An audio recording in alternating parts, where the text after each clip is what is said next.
stream tomorrow. There's no guarantee about that. I've been streaming. This is my 4th day in a row streaming, so I might need to take a day off just to kind of recuperate because I don't want to get burned out on this. I enjoy interacting with you folks. I enjoy giving you something to watch, and I don't want to get so sick of it that I don't do it anymore. Okay, let's switch to something else. Let's go with the shooter. Sorry about that. We will play what looks to be an early release on the Master System. We will play as soon as it comes up. Astro Warrior. Yes, this looks to be a launch title, 1986.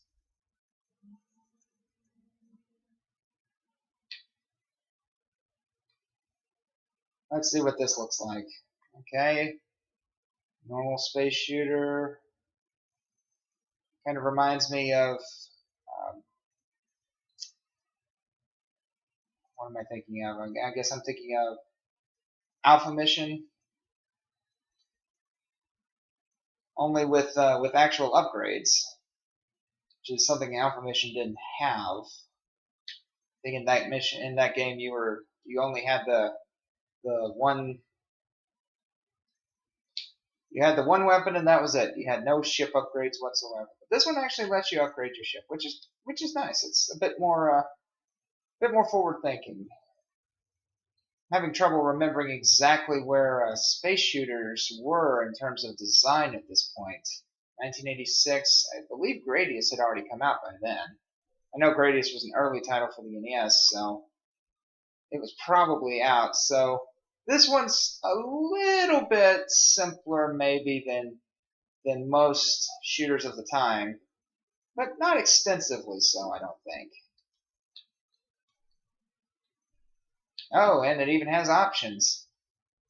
We are just kicking all sorts of tail right now.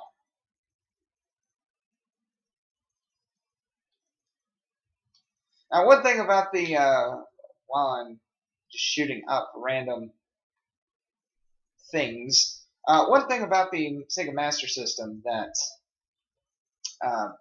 about its design that is kind of odd is that the pause feature is actually situated on the console itself. So if you're used to having, thankfully the console is right here nearby, so if I need to pause, I can just reach over. But if you were sitting, the way that most people play video games with the video game system over near the TV, and you sitting on the couch a good distance away, then you wouldn't be able to pause without having to get up and go over there to the actual console. This probably has to do with the fact that in Japan, typically you wouldn't be that far away from the console. In fact, if you look at the, I believe if you look at the Sega Mark III, which is what the Master System is, which is the hardware basically that the Master System is, I believe that the controllers might be hardwired in. I know that they were hardwired into the actual console with the Famicom. So you don't have the controllers that you can remove and plug in different controllers for. You only had the controllers that were attached. It did have a port that you could plug in extra controllers on the side. So they did have light gun games in Japan. Well, this game just went from ridiculously easy to quite difficult in almost no time.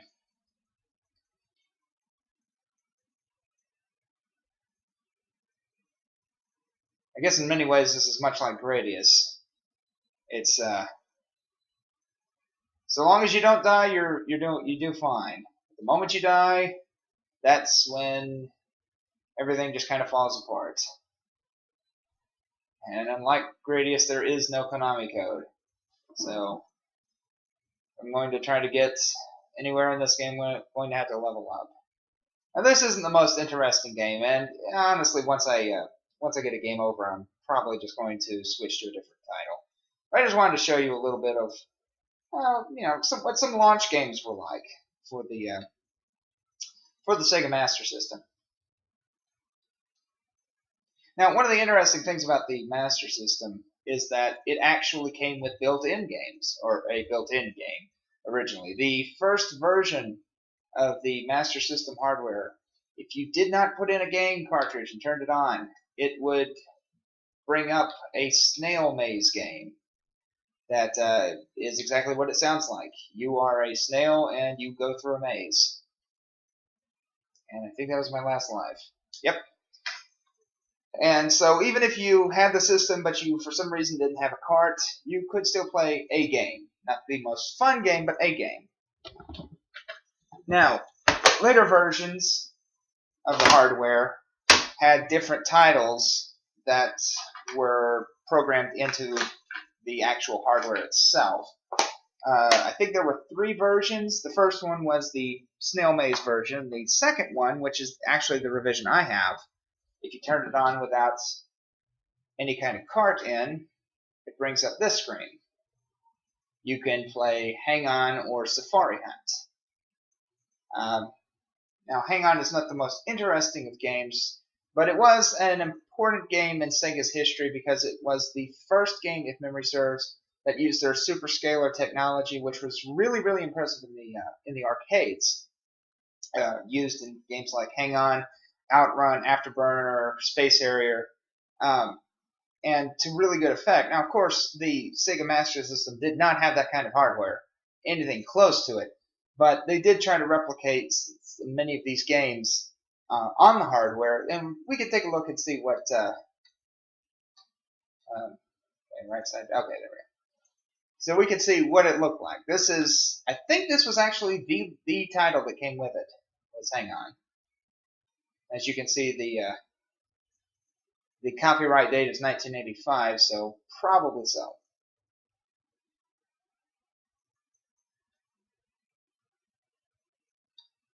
Okay, it looks like you shift gears by pressing up and down.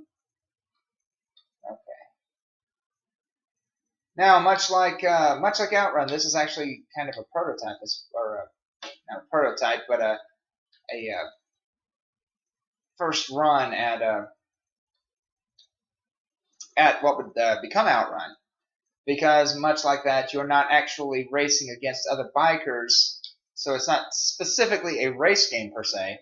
You're just racing against the clock, trying to reach the checkpoints or the finish line before you run out of time, as you can see in that clock up in the center. Now, it actually does a reasonably decent job of giving you a sense of speed, and that is actually quite impressive for the hardware. Of course, the NES would also be able to pull off some of this. Would be able to pull off this period with some of its games, such as Red Racer. And as you see, I didn't exactly make the cut, but I didn't exactly expect that I would. Well, you know what? Let's try it one more time. And if you're watching the video right now, feel free to jump in the chat. We love to hear from you. Love to talk to you. Chat makes everything much more interesting.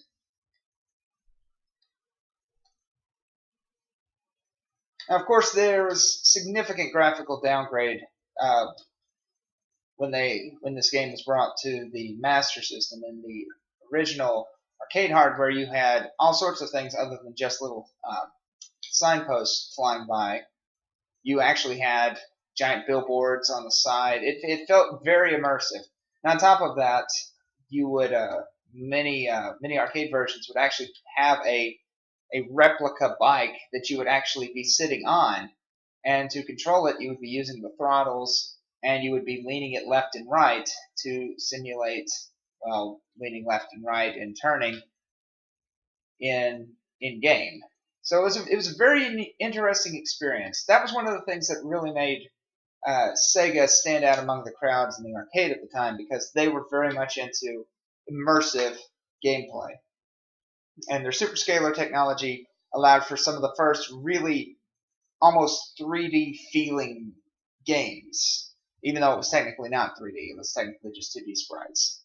Okay, well, that's enough of Outrun, I think. Let's switch to something else. Let's see. We will go with, I guess since we're on the subject of superscalar technology, we'll play another superscalar game that was brought over, the Sega arcade hit.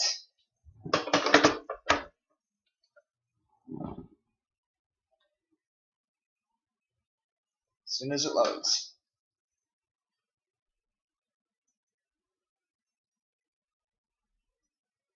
Afterburner.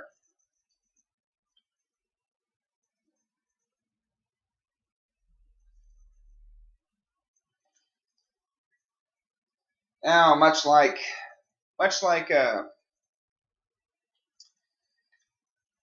the previous game, this game also took some major graphical downgrades. Unfortunately, it is also quite jerky. You don't have any kind of real heads-up display like you did in the arcade version. You can't see how many missiles you have, for instance. And once again, the system is really straining just to even pull this off. This is the type of graphical capabilities of a game like Afterburner, which gave you an incredible sense of speed in the arcades. Just it cannot be really accurately replicated on a home console. At least not at this time. You know, later systems like the Sega Saturn and the Dreamcast and modern consoles can pull it off with quite easily. But that superscalar technology that was developed by Sega really helped them stand apart in the arcades, but it meant that trying to get a good home port of most of their games was going to be more or less an unrealistic expectation. Although in fairness, it is apparently a fair bit easier, since I don't think I usually make it this far without, blowing up. Did I blow up? I don't remember.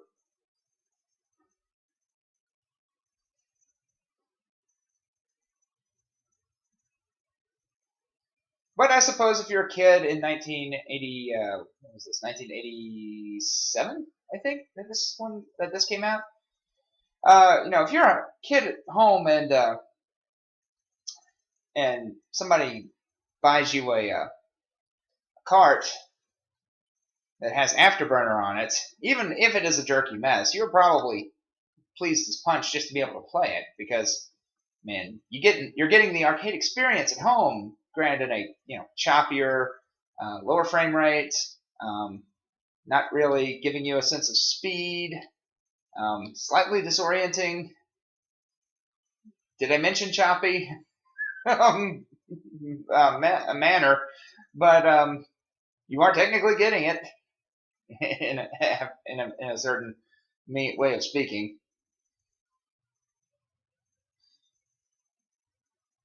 If you do happen to run across an arcade cabinet that has Afterburner, give it a shot. It is a lot of fun to play.